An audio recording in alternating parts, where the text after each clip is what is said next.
네, 오늘은 사도행전 1장 말씀을 통해 우리를 향한 하나님의 뜻을 함께 살펴보며 기도의 제목을 찾고자 합니다. 이 사도행전은 예수님께서 우리 죄를 위해 죽으시고 또 부활하신 후 또 승천하신 후 최초 초대교회 30년 정도 되는 그 시기를 기록한 책입니다.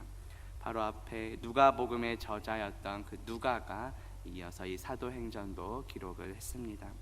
오늘 살펴볼 1장 말씀은 예수님께서 부활하신 이후 또 승천하시기 전에 약 40일간의 예수님이 어떠한 일들을 하셨는지에 대해 기록하고 있습니다. 오늘 말씀을 통해 부활하시고 승천하신 예수 그리스도를 믿고 또 주님 다시 오시는 그날까지 이 땅에서 부활의 증인으로 살아가는 저와 성도님들 되시기를 주님의 이름으로 바라겠습니다. 본문 6절 말씀 보시면 그들이 모였을 때에 예수께 여쭈어 이르되 주께서 이스라엘 나라를 회복하심이 이때니까 하니라고 말씀합니다. 당시 제자들은 또 그 당시 유대인들은 예수님께서 정치적인 메시아 또 정치적인 메시아 왕국을 예언한 것으로 오해를 했습니다. 그 로마의 그런 정치적인 그런 속박에서부터 벗어나는 이스라엘이 회복되는 때가 언제인지를 물었던 것입니다. 그러자 예수님께서 어떻게 대답하십니까? 본문 7절에 보면 이르시되 때와 시기는 아버지께서 자기의 권한에 두셨으니 너희가 알 바가 아니라고 말씀하십니다. 예수님께서는 다시 오실 그 재림의 때를 말씀하십니다. 그런데 그 시기는 아무도 모르고 오직 하나님 아버지만 아십니다. 모든 역사의 주관자이신 하나님 아버지만 아십니다.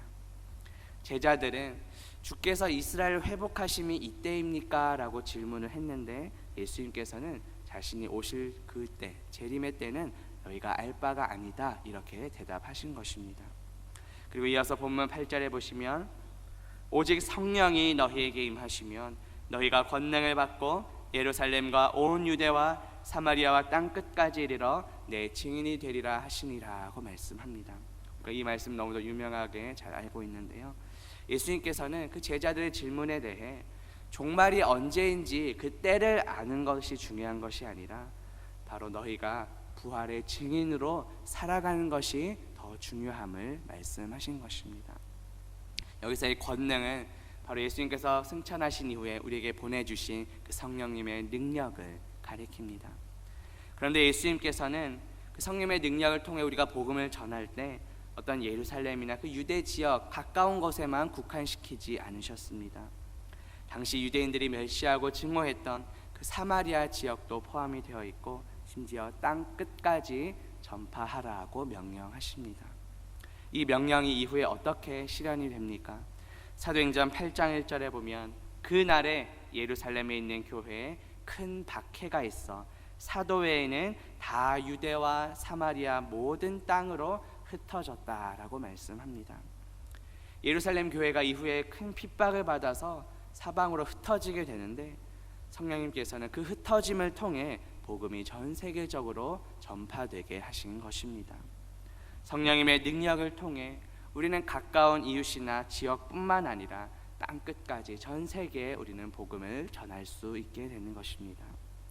물론 이 땅 끝은 단지 지리적인 의미만은 아닙니다. 복음이 들어가기 힘든 지역도 포함됩니다. 예수님의 명령은 모든 그런 장벽들을 허물라는 뜻입니다.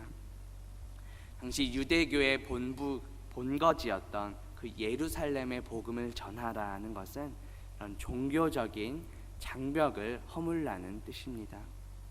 그리고 예수님을 죽였던 그 유대인들이 살고 있던 유대 지역에 복음을 전하라는 것은 어떤 감정적인 장벽을 허물라는 것입니다. 그리고 당시 유대인들이 혐오했던 이방인들 또 혼혈 민족인 사마리아의 복음을 전하라는 것은 그런 민족적인 장벽을 허물라는 것입니다. 마지막으로 땅 끝까지 이르러 복음을 전하라는 것은 그런 지리적인 장벽도 허물라는 것입니다. 물론 우리 힘만으로는 감당할 수 없지만 오직 성령님의 능력을 통해 이 모든 것이 가능할 줄 믿습니다. 이 증인에 해당하는 헬라어는 순교자를 의미하기도 합니다. 신약성경 요한복음 12장 24절에 보면 한 알의 밀이 땅에 떨어져 죽지 아니하면 한 알 그대로 있고 죽으면 많은 열매를 맺느니라고 말씀합니다. 증인이 된다는 것은 무엇입니까? 단순히 입술로만이 아니라 우리의 삶 속에서 또 나의 생명을 다해 주님을 증거하는 사람이 된다는 뜻입니다. 예수님께서는 부활하시고 이제 제자들에게 이 명령을 마치신 후에 하늘로 승천하십니다. 본문 9절에 보면 이 말씀을 마치시고 그들이 보는데 올려져 가시니 구름이 그를 가리어 보이지 않게 하더라고 말씀합니다. 예수님께서는 이 땅에 오셔서 우리 죄를 위해 십자가에서 죽으셨습니다. 성경대로 3일 만에 부활하셨습니다. 그리고 이제 승천하셔서 전능하신 하나님 보좌 우편에 앉아 계십니다. 그곳에서 지금도 우리를 위해 중보 기도하고 계십니다. 제자들이 보는 가운데 올려져 가셨다 하는 것은 무엇을 의미할까요? 예수님의 승천이 역사적인 사실임을 증거합니다. 본문 10절과 11절 보시면 올라가실 때에 제자들이 자세히 하늘을 쳐다보고 있는데 흰 옷 입은 두 사람이 그들 곁에 서서 이르되 갈릴리 사람들아 어찌하여 서서 하늘을 쳐다보느냐 너희 가운데서 하늘로 올려지신 이 예수는 하늘로 가심을 본 그대로 오시리라 하였느니라고 말씀합니다. 당시 유대인들에게 있어서 이 하늘은 반드시 어떤 장소만을 뜻하지는 않았습니다. 하늘은 하나님의 보좌가 있는 곳을 상징합니다. 흰 옷 입은 두 사람은 하나님의 천사들을 가리킵니다. 천사들은 예수님의 승천과 함께 예수님이 다시 오실 것도 말씀합니다. 예수님이 올라가신 그 하늘만 쳐다보고 있던 그 제자들을 향해 어찌하여 하늘만 쳐다보느냐고 말합니다. 이제는 하늘만 쳐다보고 있을 때가 아니라 예수님께서 하신 그 명령을 이 땅에서 실행해야 합니다. 당시 초대교회 성도들 중에는 예수님의 그 재림만을 기다리며 당장 지금 처해 있는 현실적인 일에는 소홀히 했던 사람들도 있었습니다. 성도에게 필요한 것이 무엇입니까?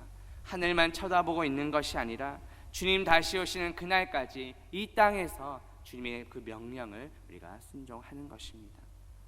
예수님께서는 육신을 입은 몸으로 부활하셨습니다. 구름과 함께 영광 가운데 하늘로 올라가셨습니다. 천사들이 어떻게 말합니까? 예수님이 다시 오실 때 너희가 하늘로 가심을 본 그대로 다시 오실 것이라고 말씀합니다. 따라서 예수님께서는 육체를 입은 몸으로 큰 영광 가운데 모든 사람이 눈으로 볼 수 있게 재림하실 것입니다. 물론 그 때와 시기는 아무도 모릅니다. 오직 하나님 아버지만 아십니다. 그러나 그 시기가 점점 가까이 다가오고 있습니다. 성경에 보면 모든 민족의 복음이 전파될 때 그제야 끝이 오리라고 말씀하기 때문입니다. 한때 이단들이 그 종말의 때를 날짜를 정해놓고 성도들을 미혹했던 적이 있습니다. 우리는 그러한 모든 미혹들에 넘어가서는 안 됩니다. 다만 분명한 것은 예수님이 다시 오시기에 항상 우리가 깨어서 준비해야 합니다. 그리고 주님 다시 오시는 그날까지 이 땅에서도 주님의 그 주신 사명을 충성되게 감당해야 합니다. 다시 오실 그 주님을 소망하며 이 땅에서도 복음 전파하며 또 부활의 증인으로서 살아가는 저와 성도님들 되시기를 주님의 이름으로 바라겠습니다. 함께 기도합니다. 하나님 아버지, 오늘 말씀을 통해 예수 그리스도의 부활과 승천과 다시 오심을 다시금 확신하게 하시니 감사합니다. 우리는 성령님의 능력으로 부활의 증인으로서 살아갈 수 있음을 믿습니다. 주님 다시 오시는 그날까지 이 땅에서 복음을 전파하며 부활의 증인으로서의 사명을 잘 감당하는 우리 모두가 되게 하옵소서. 예수 그리스도의 이름으로 기도합니다. 아멘.